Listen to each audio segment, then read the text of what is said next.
Rebonjour ou rebonsoir. Aujourd'hui, on va aller observer les émotions.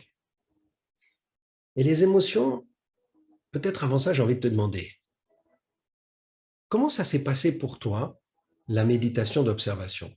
Et plutôt que de dire comment, j'ai envie de t'inviter à aller dire, mais quelle est l'émotion que tu as goûtée lorsque tu as fait cette méditation? Et ne me dis pas bien, ok? Trouve autre chose, trouve quelque chose qui définit plus précisément quelle est la qualité de ce que tu as vécu. Et pour certains, on voit bien que ce n'est pas évident de trouver des mots qui définissent l'émotion que j'ai vécue. L'émotion, c'est quelque chose qui s'exprime, qui se manifeste dans notre corps. Les émotions, dans le monde entier, tu montres des photos de quelqu'un qui rigole, ça va être facile, tout le monde comprend qu'il rigole. Mais quelqu'un qui est triste, tout le monde comprend. Quelqu'un qui est en colère, tout le monde comprend. Quelqu'un qui a honte de lui, tout le monde comprend. Quelqu'un qui culpabilise, tout le monde comprend. Égale les langues dans tous les pays du monde, ce sont les mêmes manifestations des émotions. C'est un langage universel. Et ça va même plus loin que ça. Les animaux comprennent. Et je sais que si tu as des animaux, tu observes les animaux et tu vois, est-ce qu'il est triste, est-ce qu'il est joyeux, est-ce qu'à quelque part il est préoccupé, il a peur, tu vois tout ça, tu sais définir. Et les animaux comprennent nos émotions. Alors, ce n'est pas simplement dans le faciès et dans la gestuelle, non, c'est aussi énergétiquement. Une émotion nous fait dégager un certain type d'énergie, on va vibrer d'une certaine manière. Et les animaux le perçoivent. Ce qui est très connu, par exemple, c'est que les dauphins et les chevaux sont très sensibles aux émotions. Et donc, on utilise souvent les dauphins pour soigner des personnes qui ont des difficultés émotionnelles. Ils arrivent à connecter et à amener un état vibratoire très bienveillant, très bienfaisant. Même chose des chevaux. Donc, si tu connais voilà. Déjà, prendre conscience que les émotions, c'est un outil de communication hyper puissant. Le problème, c'est que lorsqu'on vit des relations difficiles ou toxiques, on est constamment débordé par nos émotions. On peut être débordé par la colère, où l'un des partenaires est dans la colère et exprime sa colère de manière verbale, en montant le ton. Et donc, cette agressivité va faire que si nous, on fait partie de ceux qui sont plutôt, je peux dire, du côté victime, on va se refermer. Et le moment où on se referme, ben, qu'est-ce qu'on fait? On va bloquer nos émotions. Plus, si tu te rappelles, les blessures émotionnelles, les traumas, qu'est-ce qu'ils font? Ils nous dissocient. Ils dissocient ce que le corps va ressentir et ce que notre mental veut comprendre. Donc, il y a une dissociation qu'on n'arrive pas à bien comprendre, bien expliquer.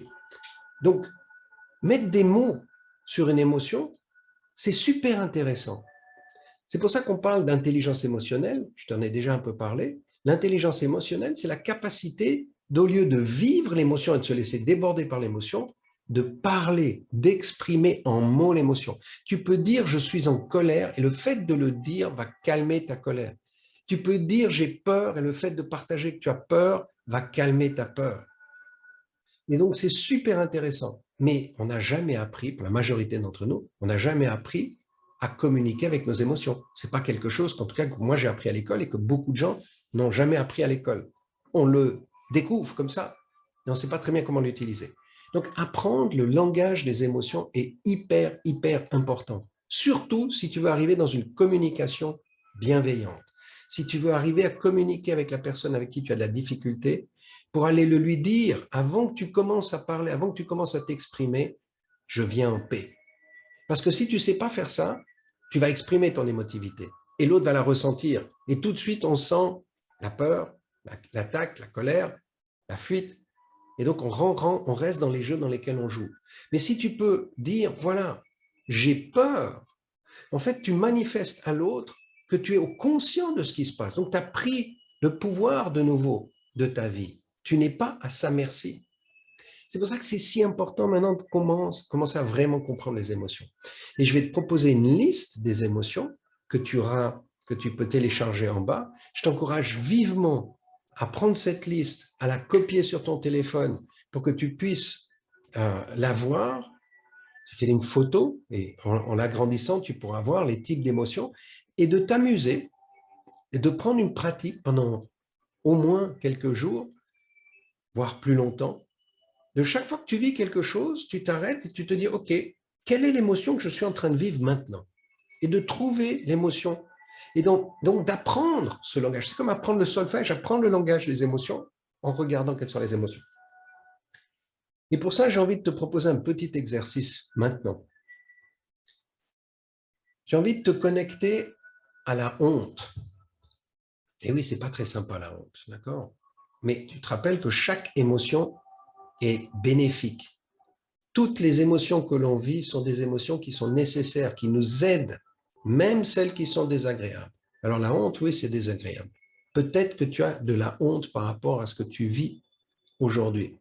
Bien sûr que tu auras de la tristesse, d'accord? La honte, c'est un peu plus loin que la tristesse. C'est qu'on se juge nous-mêmes et qu'on se dévalorise. Et donc, on a honte. Et pour beaucoup de gens qui vivent des relations toxiques, et qui subissent des relations toxiques et qui veulent s'en sortir, j'ai observé que la honte était quelque chose d'assez présent. Et la honte, si tu te rappelles, c'est on garde l'émotion désagréable à l'intérieur de nous.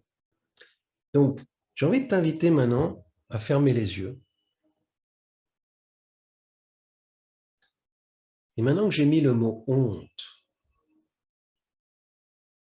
je t'invite à aller observer où est-ce que tu as une sensation dans ton corps maintenant, lorsque le mot honte vient. Est-ce qu'elle est dans tes reins? Est-ce qu'elle est dans ton foie? Est-ce qu'elle est dans le diaphragme? Tu sens le diaphragme tendu? Est-ce qu'elle est dans ton cœur? Ou est-ce qu'elle est dans un genou? Observe. Lorsque je dis ta honte, qu'est-ce qui se passe en toi physiquement?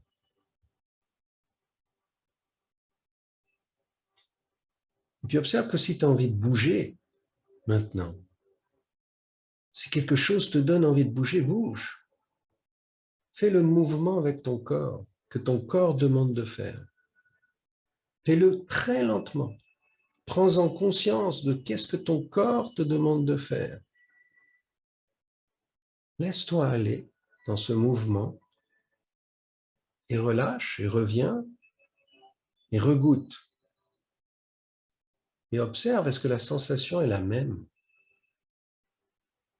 Ou est-ce qu'elle est un peu plus légère, un peu plus douce, un peu plus perméable?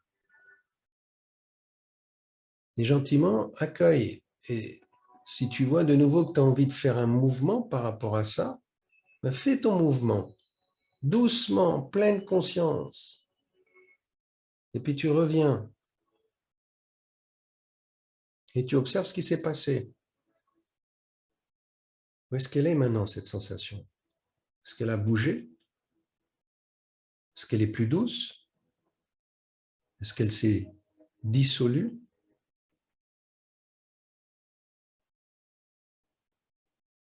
Et tu peux t'amuser à faire ça plusieurs fois, tant que tu la sens.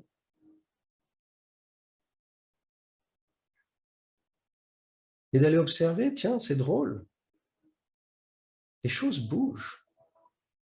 Ces sensations, elles ne sont pas à un seul endroit. Elles sont impermanentes. Elles viennent et elles repartent. Et pourtant, certaines fois, je la sens, mais jamais j'ai pris le temps, souvent, d'aller la rencontrer, cette sensation. Je l'ai plutôt jugée. Je disais, ah, j'ai mal, j'ai pas envie. Mais lorsqu'on rentre dedans, qu'on l'accueille et qu'on danse avec, en conscience, gentiment, ben, tu vois que les choses se transforment, les choses bougent.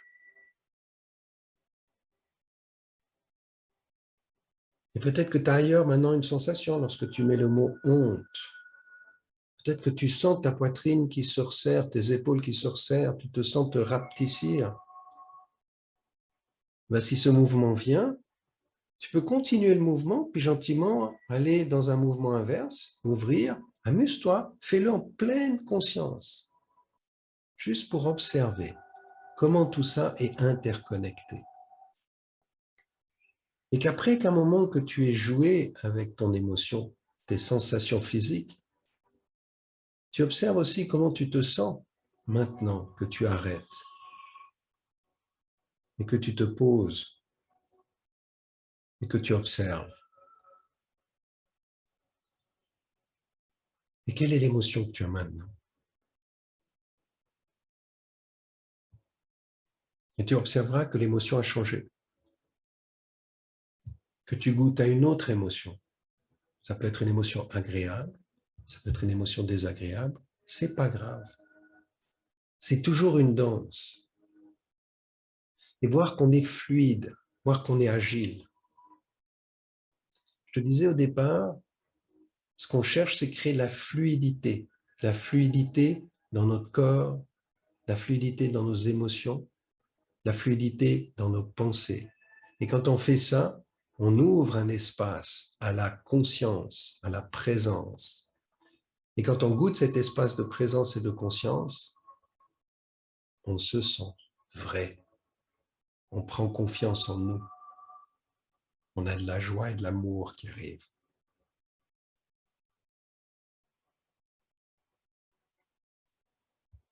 Donc, goûter aux émotions, voir comment elles se transforment en permanence, que quand je les retiens, quand je les bloque, elles prennent plus d'importance.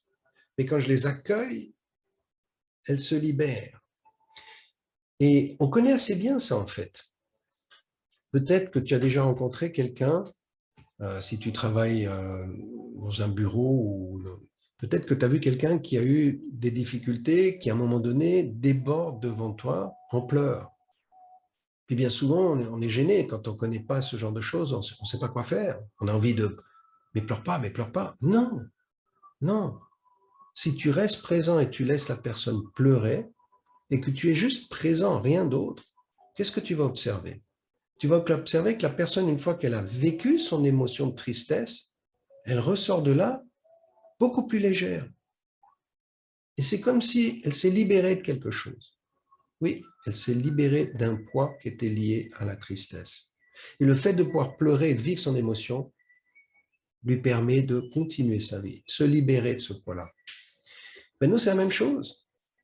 On le fait aussi de manière inconsciente et parfois impulsive lorsqu'on est en colère.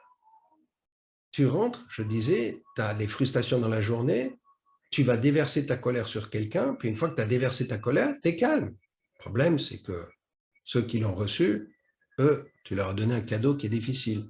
Et si en plus ce sont des gens comme des enfants, ou des gens qui sont déjà un peu dans des situations difficiles, ben, ils reçoivent encore plus de poids, j'ai envie de dire, de négativité sur eux-mêmes, dans leur énergie. Pas très sympa. Donc il vaut mieux, si tu es en colère, d'aller dans la nature, et la nature pour ça elle est assez cool. Tu vas crier contre un arbre, tu vas te défouler au sport, et certains le font, tu vas taper dans un ballon, c'est égal, c'est super cool. Ça, tu peux le faire. Ne le fais pas sur des gens. Et apprends petit à petit que la colère, elle a tout un processus, pour prendre un exemple. Elle commence à un moment donné. Et si tu peux l'exprimer, rappelle-toi, avec des mots, ce qui est en train de se passer me met en colère, ben tu vis l'émotion très tôt. Et avec ça, il n'y a plus de débordement. Et je te parlais de la différence entre un sage et le commun des mortels, c'est que nous, quand la colère arrive, on la fait venir, on la fait monter, on la fait monter, on la fait monter, elle déborde, elle déborde, elle déborde, et puis on va la garder toute la journée. Tandis que le sage, il perçoit qu'elle arrive, et dès qu'elle arrive, il l'accueille. Et quand elle accueille, eh ben, elle se transforme, qu'elle peut se manifester doucement, puis après on passe à autre chose, et une autre émotion qui va venir. Et c'est ça la vie, c'est cette danse-là. Donc, l'exercice pour aujourd'hui, c'est prendre cette feuille, les deux feuilles, des sentiments agréables et sentiments désagréables, qui sont aussi des émotions. Je ne fais pas tellement de distinction maintenant là-dessus, entre les sentiments et les émotions. Gardons que c'est tout des émotions. Et puis, de t'arrêter régulièrement, d'aller regarder laquelle tu es en train de vivre. Puis tu t'arrêtes un peu plus tard, tu regardes, mais laquelle est en train de vivre, pour aller découvrir, mais comment dire, la richesse des émotions qu'on vit tous les jours. Et plus on est riche dans les émotions, plus on est vivant. Alors qu'avant, peut-être que tu penses que tu n'as qu'une seule émotion. la peur, la tristesse. Non. Tu te rappelles que la surprise, c'est le moyen de passer de l'une à l'autre, des désagréables vers les agréables. La surprise. Mais tu peux aussi t'amuser à te laisser surprendre. Si tu dois aller au bureau aujourd'hui et que tu prends la voiture, ou si tu vas faire des courses, observe tout ce qui te surprend sur le chemin. Et tu vas voir qu'il y a plein de trucs que tu passes tous les jours et que tu ne vois pas. Mais le moment où tu mets ton attention à « je vais me laisser surprendre », il y a plein de trucs magnifiques qui sont là, présents tous les jours. Et donc ça, c'est un deuxième exercice super intéressant. Laisse-toi surprendre par tout ce que tu vas découvrir aujourd'hui. Voilà. Je me réjouis de te revoir demain.